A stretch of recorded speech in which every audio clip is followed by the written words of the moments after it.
سر جیسا کہ میں نے ابھی چند ماہ پہلے ہی BBA مارکیٹنگ میں گریجویشن کی ہے، اور جتنا میں جانتا ہوں کہ آپ کی کمپنی ٹیکسٹائل کی ہے، تو ٹیکسٹائل کی مارکیٹنگ تو میں اور بھی زیادہ اچھی طرح سے کر سکتا ہوں۔ وہ کیوں؟ کیا آپ کو BBA میں صرف ٹیکسٹائل کی مارکیٹنگ ہی سکھائی گئی ہے؟ مرزا عباس ہاتھ باہم ملائے، ان پہ ہتھیلی ٹکائے فرحاد کو بغور دیکھنے لگا۔ کیونکہ سر میں جب چھوٹا تھا تو میری ماں کپڑوں کو بیچنے کا کاروبار کرتی تھی، اور اماں اکثر ان کپڑوں کے ڈیزائن پر تبصرہ کرتی رہتی تھی کہ یہاں اگر اس ڈیزائن میں یہ چیز بھی ایڈ کی جاتی تو ڈیزائن میں چار چاند لگ جاتے۔ اس لیے مجھے بھی کپڑوں کے ڈیزائن کی اچھی خاصی خبر ہے، اور میں اس کام میں بخوبی کام کر سکتا ہوں۔ اچھا چلو، پھر تم کل سے اس کمپنی کے مینیجر ہو، اور وقت پہ آ جانا۔ مجھے وقت سے پیچھے چلنے والے لوگ پسند نہیں ہیں، یہی میری پوری زندگی کا رول ہے شروع سے۔ I hope you understand well. جیسا کہ آپ سب جانتے ہیں کہ جلد ہی گرمیوں کا موسم آنے والا ہے، سو ہم یہاں گرمی کے موسم کے پروڈکٹس کے نئے ڈیزائنز فائنل کرنے کے لیے یہاں اکٹھے ہوئے ہیں۔ ایک ماہ بعد فرحاد میٹنگ روم میں کھڑا کمپنی اونرز کے سامنے ڈیزائنز پریزنٹ کر رہا تھا۔ اس نے لیپ ٹاپ کے ذریعے پروجیکٹر چلایا تو دیوار والی اسکرین کے پردے پر زرد رنگ کے کئی کپڑے نظر آنے لگے، جن کی آستینوں اور گلوں پر ہلکا سا ایمبرائڈری کا کام تھا، اور دوپٹے کے پلو بھی کامدار تھے۔ آپ سوچ رہے ہوں گے کہ میں نے دامن پر ایمبرائڈری کا کام کیوں نہیں کرایا، تو وہ اس لیے کہ اس سے ہماری مارکیٹنگ کم ہوتی ہے۔ اب یہاں آپ کو لاجک چاہیے کہ مارکیٹنگ کیسے کم ہو سکتی ہے، تو وہ یہ ہے، کچھ خواتین کا قد بڑا ہوتا ہے تو کچھ کا درمیانہ اور چھوٹا۔ ایسے میں جب ہم صرف لمبے قد کی ماڈلز کو مد نظر رکھتے ہوئے دامن کو کامدار بنا لیتے ہیں تو درمیانے اور چھوٹے قد کی عورتیں ایسے کپڑے خریدنے سے کتراتی ہیں کہ پیسے کپڑوں کی خوبصورتی کی وجہ سے ادا کریں، پھر وہ خوبصورتی ہمارے کپڑوں کا نصیب نہ بنے تو اس کا کیا فائدہ؟ اور عورتیں چونکہ فیشن کے معاملے میں بہت ہی زیادہ سینسیٹیو ہوتی ہیں، کام کے دوران ہی اپنے کام میں بہت اچھے جا رہے ہو۔ لیفٹ میں مرزا عباس نے فرحاد کو ستائش سے کہا، یہ سب آپ کا ہی کرم ہے سر، اگر آپ موقع نہ دیتے تو میں یہاں تک نہ پہنچتا۔ میں بھی شاید اپنے ٹیلنٹ کو پہچان نہ پاتا، اور بے شک بندے پہ کرم صرف اس کے اللہ کا ہوتا ہے۔ باقی رہی بات موقع کی، تو ہاں وہ میں نے تمہیں دیا، وہ تو تم نے سنا ہوگا نا، انسان جیسا گمان کرتا ہے اسے ویسا ہی ملتا ہے، تو یہ تمہارے گمان کے نتائج ہیں۔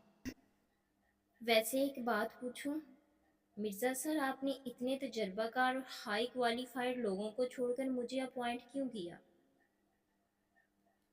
سر ایک بات تو بتائیں، ایکسپیرینسڈ لوگوں کو چھوڑ کر آپ نے مجھے کیوں ہائر کیا؟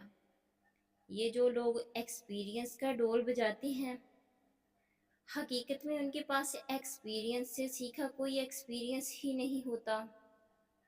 دوئم، میں نے تمہیں کیوں اپوائنٹ کیا؟ تو پہلے تم مجھے یہ بتاؤ، منٹو کا نام سنا ہے تم نے؟ مرزا عباس کہتے ہوئے پینٹ کی جیب سے سگریٹ کی ڈبی نکالنے لگے۔ سر آپ بڑی عجیب باتیں کرتے ہیں۔ منٹو کا نام سنا ہے تم نے؟ مرزا عباس نے فرحاد کی بات نظر انداز کرتے ہوئے اپنا سوال دوبارہ دہرایا، اور ایک سگریٹ لے کر ڈبی واپس جیب میں اڑوس کر لائٹر نکالا۔ ہاں وہی نا جو طوائفوں کی حمایت میں لکھنے کی وجہ سے مشہور ہے۔ تم بھی عام لوگوں کی طرح بات کرتے ہو منٹو، طوائفوں کی حمایت میں لکھنے کی وجہ سے نہیں، بلکہ لوگوں کو حقیقتوں سے آشنا کرانے کی وجہ سے مشہور ہے۔ میں تمہیں اس کا ایک قصہ سناتا ہوں۔ مرزا عباس نے رک کر لائٹر سے سگریٹ جلائی، پھر سگریٹ کے کش لیتے ہوئے قصہ سنانے لگے۔ ایک دفعہ منٹو کا اپنے کچھ دوستوں کے ساتھ لکشمی چوک سے گزر ہوا تو اس سے رتن سینما کے قریب ایک نوجوان لڑکا نظر آیا جو آم کا ٹھیلا لگائے ہوئے تھا، بہت ہی پیارا اور خوبصورت۔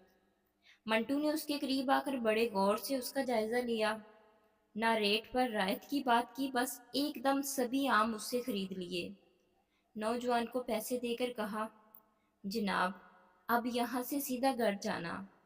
پھر اسے روکا اور 2 روپے دے کر مٹھائی لے جانے کو بھی کہا۔ دوست حیرت میں آ گئے کہ منٹو نے کیوں نوجوان سے سارے آم خرید لیے، اور یہی نہیں اسے مٹھائی کے لیے بھی پیسے دے دیے۔ آموں سے لدا لدایا منٹو جب چٹان کے آفس پہنچا تو اس کا سانس پھولا ہوا تھا۔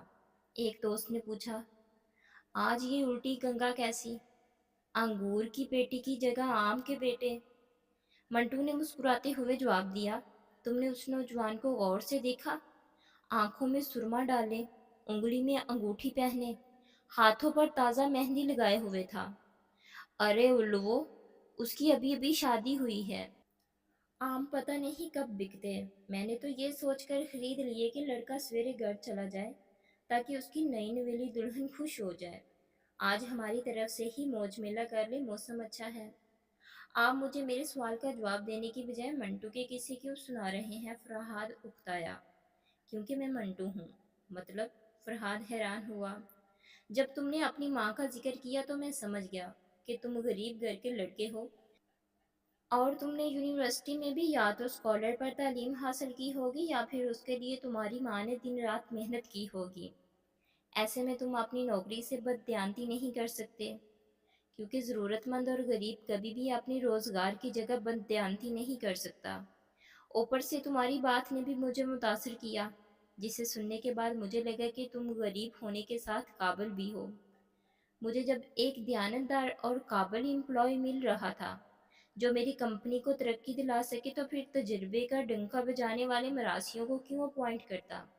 منٹو اور مجھ میں فرق صرف اتنا ہے کہ وہ پرانے دور کا منٹو تھا جو صرف دوسرے کا فائدہ سوچتا تھا، اور میں نئے دور کا منٹو ہوں جو دوسرے کے فائدے کے ساتھ پہلے اپنا مفاد دیکھتا ہوں۔ مرزا عباس کی عقل مندی دیکھ کر فرحاد دنگ رہ گیا۔ چپ کیوں ہو گئے؟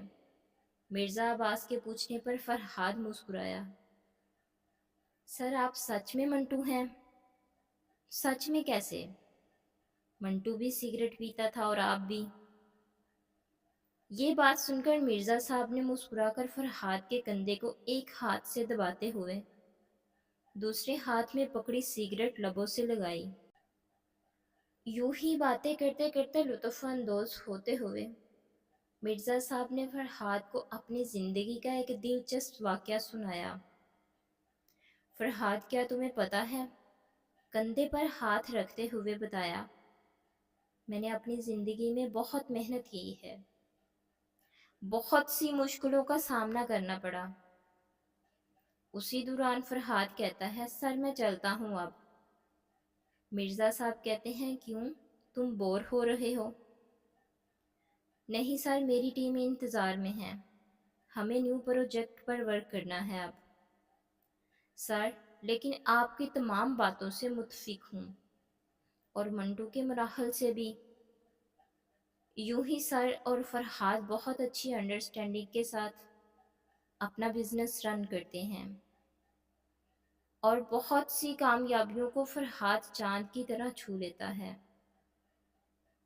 مزید اچھی ویڈیوز کے لیے میرے چینل کو لائک، سبسکرائب اور شیئر کریں۔ شکریہ۔